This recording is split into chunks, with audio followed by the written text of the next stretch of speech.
13 წელი პარლამენტში. მაშინ როცა მმართველი პარტია საზოგადოებას აშინებს, რომ სხვა პოლიტიკური ძალის არჩევის შემთხვევაში ქვეყანა უკან წარსულში დაბრუნდება, მის რიგებში უამრავი წარსულის სახეა. მათ შორის ყველაზე გამორჩეული მაინც მერაბ სამადაშვილია, რომელმაც ყველა რეკორდი მოხსნა. ნაციონალების მაჟორიტარობის კანდიდატი ნაძალადევის რაიონში რიგით მეოთხე დეპუტატობისთვის ემზადება. ადამიანი, რომელმაც წლების განმავლობაში მილიონების ქონება დააგროვა, საკანონმდებლო ტრიბუნაზე გამოსული მის კოლეგებსაც კი არ ახსოვთ. სამადაშვილს ხვისი ქონების წართმევაშიც ადანაშაულებენ, თუმცა დეპუტატის მანდატი და პარტია მას კანონისგან იცავს. ნათია თოიძე ამბობთ.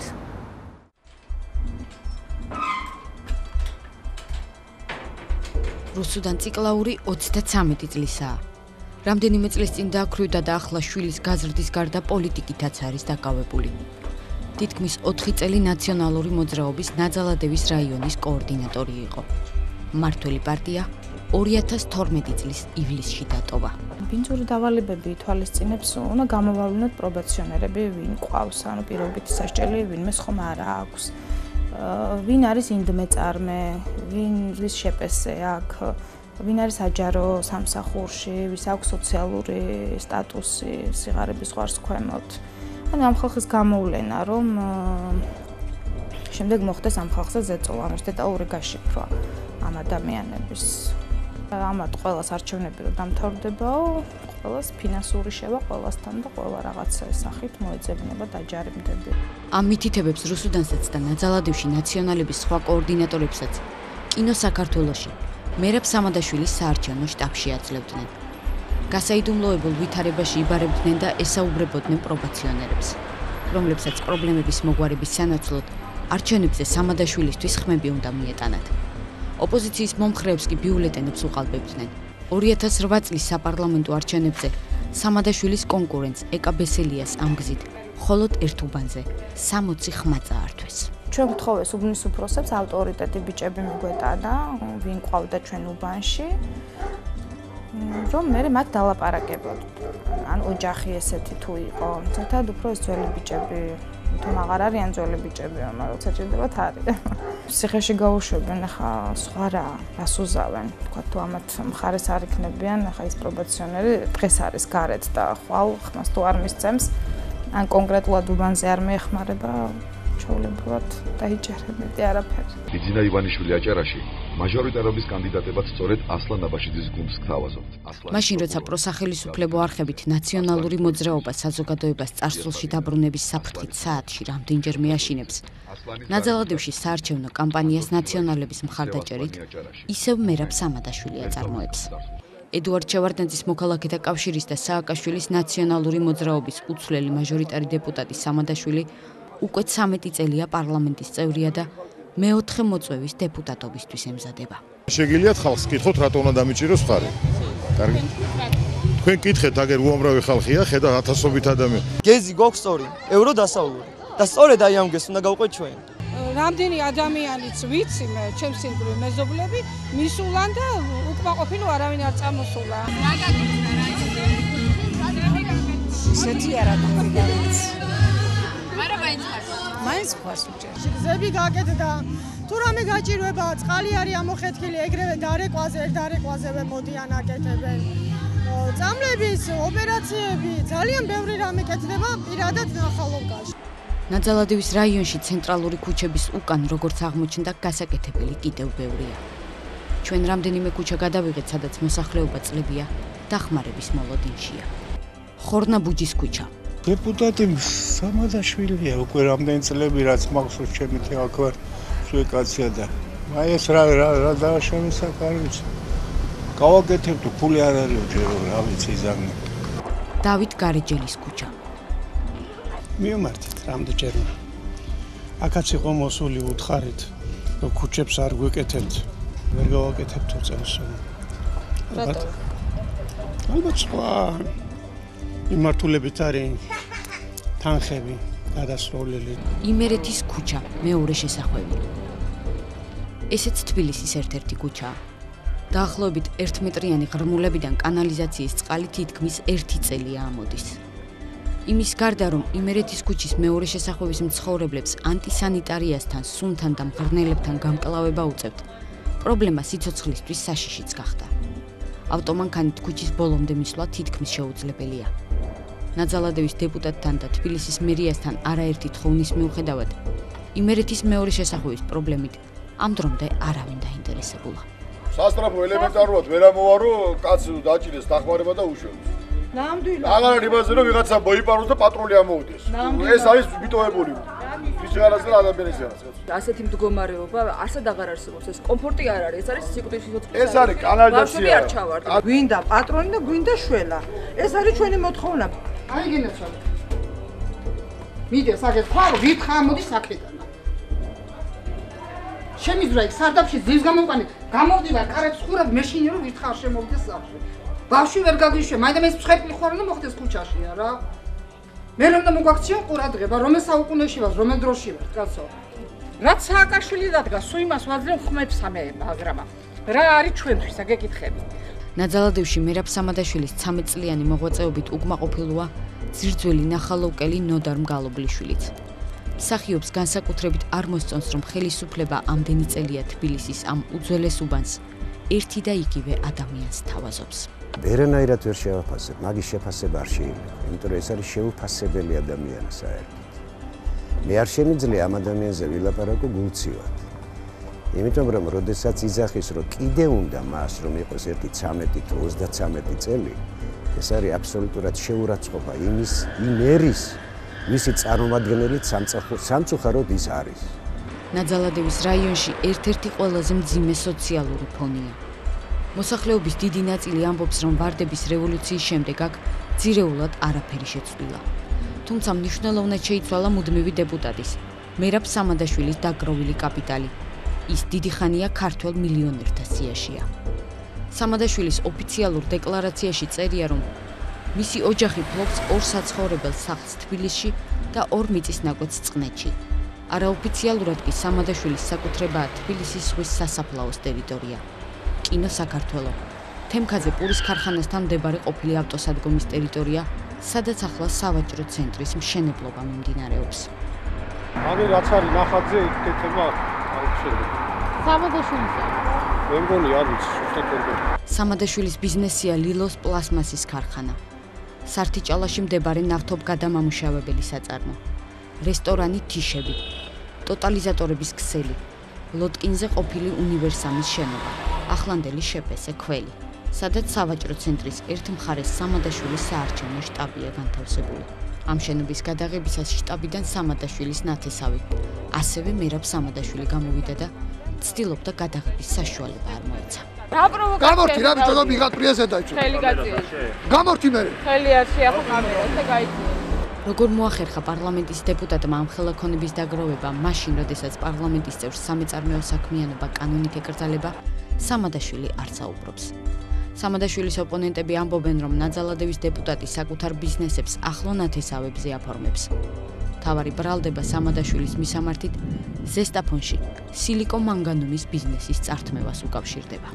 დაიწყო აშენება ბაზრის სამადაშვილი, იმიტომ რომ მაგათ აქვთ ბაზარი შეფესე, ბარაკა.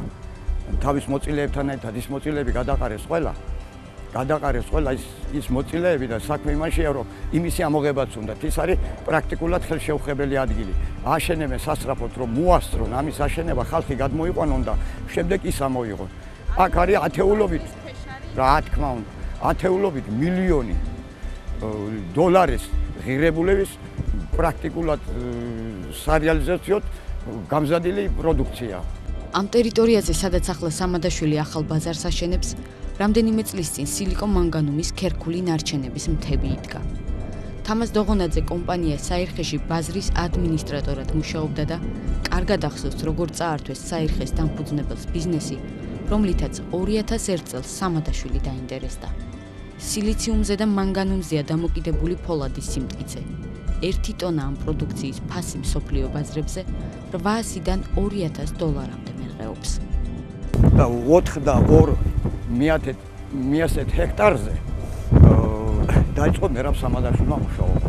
მართალია ოდნავ დასაწყისიდან ნაწილი გატანილი იყო, მაგრამ ძირითადად სამადაშვილებმა გაიტანეს. ახალ ბაზარს ოფიციალურად სამადაშვილის ძმის ომარ სამადაშვილის კომპანია აშენებს. ბაზარში მათ უნდა გადმოიყვანონ მოვაჭრეები, რომლებიც ასევე ზესტაფონში, ეგრეთ წოდებული ბარაქას ბაზრობაზე ვაჭრობენ. მიზეზი მარტივია. ბარაქას მიწის ქვეშ სილიკონ-მანგანუმის ქერქული ნარჩენების დიდი მარაგია. ბიზნესი კი უკვე წართმეული. ბარაქას დამფუძნებელს თემურ კაპანაძეს ტერიტორიაც და ბიზნესით სამადაშვილებმა და როგორც თავად ამბობს კიდევ ერთმა ნაციონალურმა სახემ პალიკო კუბლაშვილმა წაართვეს. ბაზრობა ბარაქას ქვეშ სამადაშვილებს და მის პარტნიორებს კიდევ რამდენიმე ათეული მილიონი დოლარი ელოდებათ. მოვიდა ჩემთან ცეზარ მაღლაკელიძე ერთ დღეს და მითხრა, რომ მერაბ სამადაშვილი პარლამენტარი უნდა შემოიყვანა საწარმოში. კომპანია საირხე ბიზნესმენმა დავით ხუსკივაძემ 1992 წელს დააფუძნა.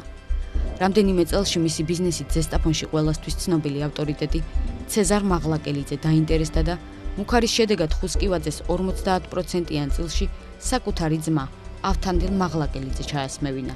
მოგვიანებით ცეზარ მაღლაკელიძემ სილიკონ-მანგანუმის ბიზნესით თბილისელი მეგობარი მერაბ სამადაშვილი დააინტერესა და წილის დათმობა ძმასაც და დავით ხუსკივაძესაც მოსთხოვა. მე დამჩა 25%, რომელიც 25%-იდანაც არ დამტოვეს.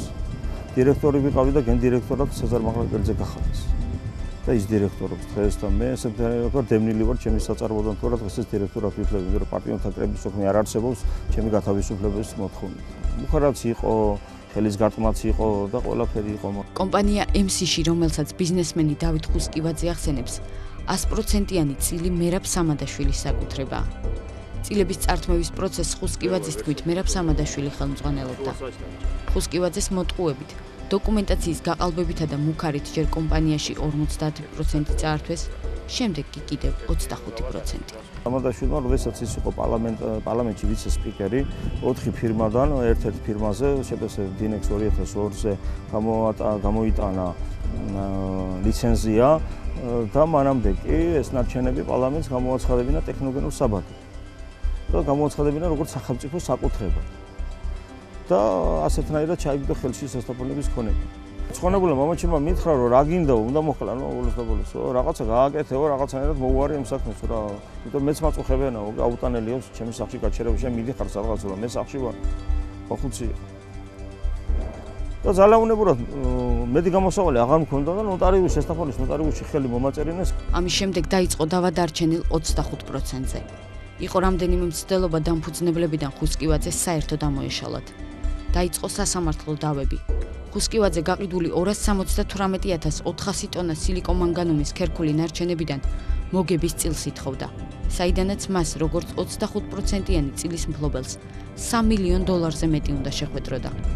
თუმცა სამადაშვილმა და მაღლაკელიძემ საბუღალტრო წიგნში გაყიდული პროდუქციის რეალური რაოდენობა არ ასახეს და ბიუჯეტისთვის დამალული მილიონების გარდა თანხის გარეშე დატოვეს ხუსკივაძეც. არც ერთმა ინსტანციამ ხუსკივაძის საჩივარი არ დააკმაყოფილა.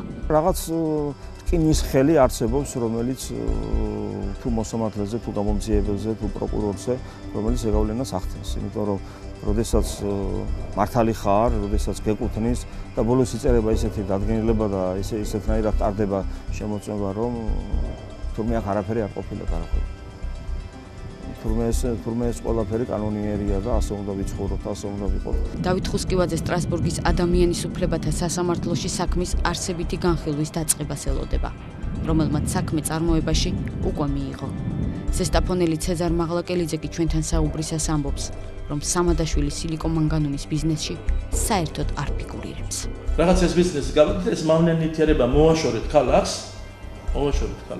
მე რა თქმა უნდა ამით წინაარჩევნებს რომელიღაცა პარტიამ დაიწყო სპეკულაცია რა გზმა პარლამენტში არის და ზოგი იმდენად გაუთვისმნებელია რომ არიციან რომ პარლამენტარი როცა ხარ ძმა არის შვილი არის რამე არ აქვს იმას ბიზნესი აკრძალული მაგრამ არ უნდა მონაწილეობდეს თუ ერთი პარტია გვინმეს რომ მერაბ სამადაშვილი აქ რამეზე მონაწილეობს პირველი მე ვაგებ მაგაზე ესე იგი პასუხს ცეზარ მაღლაკელიძის შესახებ ზესტაფონში საუბრობენ რომ იგი თბილისში მხედრიონთან იყო დაკავშირებული და თავი აზარტული თამაშებით გახდა. მხედრიონთან კავშირის პერიოდში გაიცნო მერაბ სამადაშვილი, საიდანაც მათი მეგობრობა იწყება. მხედრიონთან კავშირს ცეზარ მაღლაკელიძე უარყოფს. ის ამბობს, რომ იცნობდა ჯაბა იოსელიანს, რომელმაც ერთხელ პრობლემისგან დაიცვა.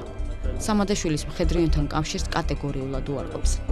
ცეზარ მაღლაკელიძის ძმა ავთანდილ მაღლაკელიძე კი მერაბ სამადაშვილის მხედრიანულ წარსულს ადასტურებს. მხედრიანი შეაშინეს მაშინის ეს მიხეაშვილად საკავშირის პურის ფილაც ხო საკავშირის დააცლივია საწყობი და თეითი რეჟიმში. მიმაჩნია რომ სწორედ ქურდული სამყარო აბალანსებდა გარკვეულწილად და აბალანსებს ჩვენი ყოფიერების სხვადასხვა სფეროს და არა პოლიცია და პროკურატურა. ჩემის აზრით დანაშაული და დამნაშავეთა სამყარო ალბათ ყოველთვის იქნება, მაგრამ კანონიერი ქურდების გარეშე დამნაშავეობა ალბათ უმძაფრესსა და უსაზიზღრეს სახეს მიიღებს და იქნება სასტიკი და დაუნდობელი. დიახ, მე არ ვეთანხმები მავანთა და მავანთა ნათქვამს, იმის შესახებ რომ ქურდებს სამშობლო არ აქვთ. უფრო პირიქითაა, უფრო ხშირად ხელისუფლებაში მყოფ თანამდებობის პირებს არ ადარდებთ და არ აქვთ სამშობლო. ეს არის ციტატა 1998 წელს გამოცემული წიგნიდან ამბავის საოცარი სიყვარულისა. მისი ავტორია საქართველოს 3 მოწვევის დეპუტატის, ამჟამად ნაციონალი მერაბ სამადაშვილის მეგობარი და ზესტაფონელი ბიზნეს პარტნიორი ცეზარ მაღლაკელიძე, რომელიც დარწმუნებულია, რომ სამადაშვილი 2012 წლის საპარლამენტო არჩევნებს ისევ მოიგებს. მერაბი მოიგებს და მერაბი დახვრიტავს. ჩვენი ხალხი არ დაუშვებს უკან დაბრუნებას. ჩვენი ხალხი აღარ დაუშვებს იმ კორუფციას, რომელიც იყოს ჩვენაც უნდა ვიაროთ მხოლოდ წინ